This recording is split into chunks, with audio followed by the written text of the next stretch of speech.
Iran അയച്ച 200-ലേറെ ballistic മിസൈലുകളുടെ തീമഴയിൽ Tel Aviv ഉൾപ്പെടെ മുഴുവൻ ഇസ്രായേൽ നഗരങ്ങളും അക്ഷരാർത്ഥത്തിൽ നടുങ്ങിയ രാവാണ് കടന്നുപോയത്. ടെൽ അവീവിന് സമീപം ജാഫയിലുണ്ടായ വെടിവെപ്പിൽ ഇതിനോടകം മരണം 6 ആയി. 10 പേർ ഗുരുതര പരിക്കുകളോടെ ചികിത്സയിലുമാണ്. ഇറാൻ രാത്രി ഒരു വലിയ തെറ്റ് ചെയ്തു. അതിനുള്ള മറുപടി കൊടുക്കുമെന്നായിരുന്നു ആക്രമണത്തിന് പിന്നാലെ നെതന്യാഹു നൽകിയ ആദ്യ മറുപടി. പ്രത്യാക്രമണത്തിൽ പോലീസ് 2 തോക്കുധാരികളെ വധിച്ചതായും റിപ്പോർട്ടുകളുണ്ട്. ഇസ്രായേൽ പ്രധാനമന്ത്രി ബെഞ്ചമിൻ നെതന്യാഹു ഉൾപ്പെടെ എല്ലാ മന്ത്രിമാരും മണിക്കൂറുകൾ ബങ്കറുകളുടെ സുരക്ഷയിലാണ് കഴിച്ചുകൂട്ടിയത്. ഇറാൻ തിരിച്ചടിക്കില്ലെന്ന കണക്ക് കൂട്ടലുകൾ തെറ്റിയതോടെ ഇനിയെന്തെന്ന വിഭ്രാന്തിയിലാണ് നെതന്യാഹുവും സൈനിക നേതൃത്വവും. അതേസമയം മിസൈലുകൾ പലതും ലക്ഷ്യം കണ്ടതായി ഇറാൻ അവകാശപ്പെട്ടു. ഇസ്രായേലിലുള്ള ഇന്ത്യക്കാരുടെ കാര്യത്തിൽ നിലവിൽ ആശങ്കയില്ലെന്നും മലയാളികളടക്കം സുരക്ഷിതരാണ് എന്നുമാണ് ലഭ്യമാകുന്ന വിവരം. താൽക്കാലികമായി അടച്ച ഇസ്രായേൽ വ്യോമപാത തുറന്നതും ആശ്വാസമേകുന്നു. എന്തായാലും ഒട്ടും ശുഭകരമല്ല കാര്യങ്ങൾ. ലോകരാജ്യങ്ങൾ ഒന്നാകെ മറ്റൊരു ലോകമഹായുദ്ധത്തിന്റെ ഭീതി പ്രത്യക്ഷമായും പരോക്ഷമായും ഒക്കെ പങ്കുവെക്കുന്നുണ്ട്. വെടിനിർത്തൽ അനിവാര്യമെന്ന് UN സെക്രട്ടറി ജനറലും അഭിപ്രായപ്പെട്ടു. മുഴുവൻ ജനങ്ങളോടും ബങ്കറുകളിലേക്ക് മാറാനായിരുന്നു സർക്കാർ നൽകിയ നിർദ്ദേശം. ഇസ്രായേലിനെതിരെയുള്ള ഇറാന്റെ മിസൈൽ ആക്രമണം പ്രതിരോധിക്കാൻ അമേരിക്കയുടെ 2 യുദ്ധക്കപ്പലുകളിൽ നിന്ന് 1 ഡസനോളം ഇന്റർസെപ്റ്റർ തൊടുത്തതായി പെന്റഗണും അറിയിച്ചു. ഇറാനിൽ നിന്ന് തന്നെയാണ് ഇവ തൊടുത്തതെന്നും പെന്റഗൺ വക്താവ് മേജർ ജനറൽ പാട്രിക് റൈഡർ മാധ്യമങ്ങളോട് വ്യക്തമാക്കി. കഴിഞ്ഞ ആക്രമണത്തെക്കാൾ ഇരട്ടി മിസൈലുകളാണ് ഇത്തവണ ഇറാൻ ഇസ്രായേലിന് നേരെ തൊടുത്തതെന്നും പെന്റഗൺ പറഞ്ഞു. അമേരിക്കയും ഇസ്രായേലിനായി ശക്തമായ പ്രതിരോധം സൃഷ്ടിച്ചുകൊണ്ട് രംഗത്തുണ്ട്. ഇസ്രായേലിനെതിരായ ബാലിസ്റ്റിക് മിസൈൽ ആക്രമണത്തിന് ഇറാൻ തിക്തഫലങ്ങൾ നേരിടേണ്ടി വരുമെന്നാണ് ഇറാന് അമേരിക്ക നൽകിയ മുന്നറിയിപ്പ്. തീർച്ചയായും ഈ ആക്രമണത്തിന് ഇറാൻ പ്രത്യാഘാതങ്ങൾ നേരിട്ടിരിക്കും.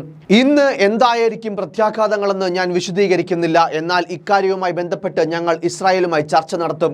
സ്റ്റേറ്റ് ഡിപ്പാർട്ട്മെന്റ് വക്താവ് മാത്യു മില്ലർ മാധ്യമപ്രവർത്തകരോട് പറഞ്ഞത് ഇപ്രകാരമായിരുന്നു.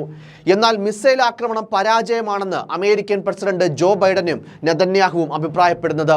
ഇറാഖിലും ജോർദാനിലും US സെൻട്രൽ കമാൻഡ് ഇടപെടൽ മൂലം നിരവധി ഇറാൻ മിസൈലുകൾ പ്രതിരോധിച്ചതായി പെന്റഗണും അറിയിച്ചു. അതേസമയം സൈനിക കേന്ദ്രങ്ങളിൽ പതിച്ച മിസൈലുകൾ വ്യാപക നാശനഷ്ടങ്ങളും ആളപായവും സൃഷ്ടിച്ചതായി വിവിധ മാധ്യമങ്ങൾ റിപ്പോർട്ട് ചെയ്തു. എന്നാൽ ഇതേക്കുറിച്ച് ഇസ്രായേൽ മൗനം പാലിക്കുകയാണ്. ഹിസ്ബുല്ല നേതാവ് ഹസൻ നസ്റുള്ളയുടെയും ഹമാസ് നേതാവ് ഇസ്മായിൽ ഹനിയയുടെയും വധത്തിലുള്ള നിയമാനുസൃത തിരിച്ചടിയുടെ ആദ്യഘട്ടം മാത്രമാണിതെന്നാണ് ഇറാൻ വ്യക്തമാക്കിയത്. പ്രതികാരത്തിന് തുനിഞ്ഞാൽ ഇസ്രായേലിനെതിരെ ഏതറ്റം വരെ പോകാനും സജ്ജമെന്ന് ഇറാൻ പ്രതിരോധ മന്ത്രിയും മുന്നറിയിപ്പ് നൽകിയിട്ടുണ്ട്. ഇസ്രായേലിനെതിരെ ഏതെങ്കിലും രാജ്യം പിന്തുണച്ചാൽ മേഖലയിൽ അവരുടെ ആസ്ഥാനങ്ങൾക്കും താൽപ്പര്യങ്ങൾക്കുമെതിരെ മാരക തിരിച്ചടി ഉറപ്പാണെന്നും ഇറാൻ സൈനിക മേധാവിയും താക്കീത് നൽകുന്നു. ബെയ്റൂത്തിലും വെസ്റ്റ് ബാങ്കിലും ഇറാനെ പിന്തുണച്ച് പ്രകടനം നടന്നു. തെഹ്റാനിൽ ആയിരങ്ങൾ തെരുവിലിറങ്ങി തിരിച്ചടി ആഘോഷമാക്കി. അതേസമയം ഉചിത സമയത്തും സ്ഥലത്തും തിരിച്ചടി നൽകുമെന്ന് ഇസ്രായേൽ സൈനിക നേതൃത്വവും അറിയിച്ചു. മേഖലാ യുദ്ധ സാധ്യത വർദ്ധിച്ചതോടെ Iraq, Jordan, Israel, Lebanon, Iran എന്നീ രാജ്യങ്ങൾ വിമാന സർവീസുകൾ പലതും നിർത്തിവെച്ചിരിക്കുകയാണ്. ബുധനാഴ്ച രാവിലെ 10 വരെ ടെഹ്റാൻ വിമാനത്താവളം അടച്ചിടും. ഇസ്രായേലിന്റെ സുരക്ഷ ഉറപ്പാക്കാൻ എല്ലാ സഹായവും നൽകുമെന്ന് US പ്രസിഡന്റ് ജോ ബൈഡനും ഉറപ്പ് നൽകി. സംഘർഷം വ്യാപിച്ചതോടെ സ്ഥിതിഗതികൾ ചർച്ച ചെയ്യാൻ അടിയന്തര UN രക്ഷാസമിതി ഇന്ന് യോഗം ചേരും. അതിനിടെ ബെയ്റൂത്ത് ഉൾപ്പെടെ ലെബനാനിൽ ആക്രമണം കടുപ്പിച്ചിരിക്കുകയാണ് ഇസ്രായേൽ കരസേന ഇതുവരെ ലെബനാൻ അതിർത്തി കടന്നിട്ടില്ലെന്നും എത്തിയാൽ നേരിട്ടുള്ള പോരാട്ടത്തിന് ഒരുക്കമാണെന്നും ഹിസ്ബുല്ല ആവർത്തിച്ചു. ഇസ്രായേൽ കേന്ദ്രങ്ങളെ ലക്ഷ്യമിട്ട് 100 കണക്കിന് റോക്കറ്റുകളാണ് ഹിസ്ബുല്ല വർഷിച്ചത്. അതേസമയം കടുത്ത ഭാഷയിലാണ് ഇറാന് ഇസ്രായേൽ പ്രധാനമന്ത്രി മറുപടി നൽകിയത്. ഇറാൻ രാത്രി ഒരു വലിയ തെറ്റ് ചെയ്തു. അതിനുള്ള മറുപടി കൊടുക്കും. സ്വയം പ്രതിരോധിക്കാനുള്ള നിശ്ചയദാർഢ്യവും ശത്രുക്കൾക്കെതിരെ തിരിച്ചടിക്കാനുള്ള ഇസ്രായേലിന്റെ ദൃഢനിശ്ചയവും ഇറാനിലെ ഭരണകൂടത്തിന് മനസ്സിലാകുന്നില്ല. ഈ തെറ്റിന് ഇറാൻ വലിയ വില നൽകേണ്ടി വരുമെന്നും നെതന്യാഹു വ്യക്തമാക്കി. അനന്തരഫലങ്ങൾ ഇറാൻ ഉടൻ തന്നെ അനുഭവിക്കുമെന്നും പ്രതികരണമുണ്ടായി.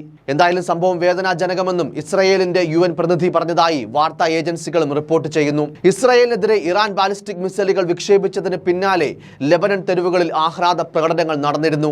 ബെയ്റൂട്ടിൽ ആയിരങ്ങളാണ് പടക്കങ്ങൾ പൊട്ടിച്ച് ഇറാന്റെ ആക്രമണത്തിൽ ആഹ്ലാദം പ്രകടിപ്പിച്ചത്.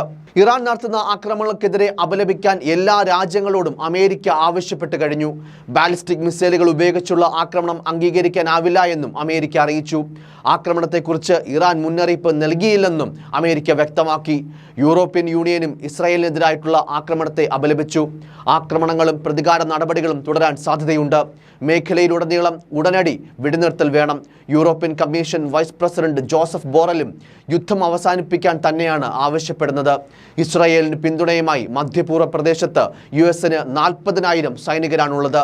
രണ്ടാഴ്ചയിലേറെ തുടർന്ന കനത്ത ബോംബാക്രമണങ്ങൾക്ക് പിന്നാലെ ഇന്നലെ തെക്കൻ ലെബനനിൽ തങ്ങളുടെ കമാൻഡോകൾ പ്രവേശിച്ചതായി ഇസ്രായേൽ പ്രഖ്യാപിച്ചതിന് പിന്നാലെയായിരുന്നു ഇറാന്റെ ആക്രമണം. News desk, focus news TV.